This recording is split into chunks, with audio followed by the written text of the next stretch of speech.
فلقوا دماغه. كل ما اروح للدكتور بالقط بتاعي يقول لي الحق طعم قبل ما يجيله فيروسات. يا ترى فيروسات ايه اللي منتشره الايام دي بالخطوره دي؟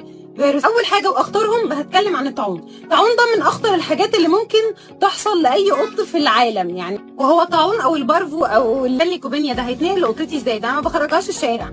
لا مش شرط ان انت تخرجها الشارع. اول حاجه لو القطه دي مش متطعمه فمناعتها بتبقى قليله جدا. لو اختلطت باي قطه تانية عندها العدوى دي، اي افرازات جايه من القطه التانية دي بيحصل لها للاسف العدوى. زي ما قلنا قبل كده بنبقى ماشيين في الشارع ممكن نمسك القطه دي نلعب مع القطه دي، انت ما بتبقاش عارف القطه اللي انت بتتعامل معاها دي عندها ايه، وبتيجي تلمسها وبعدين تروح تلمس القطه بتاعتك. او حاجه تانية مهمه جدا ان انت بتروح البيت بالشوز بتاعتك وبعدين تبدا القطه تقلب في الشوز وتشمشم، بتجري على السلم وبترجع تاني مطرح ما بتجري. المسافه دي بيبقى عدى عليها قطط كتير جدا من قطط الشارع، بتبقى قطط ملوثه بيبقى فيها مثلا لا قدر الله امراض كتيره، بتدخل البلكونه وتطلع من البلكونه كتير، البلكونه بيعدي عليها الهواء نفسه بيبقى حامل للفيروسات.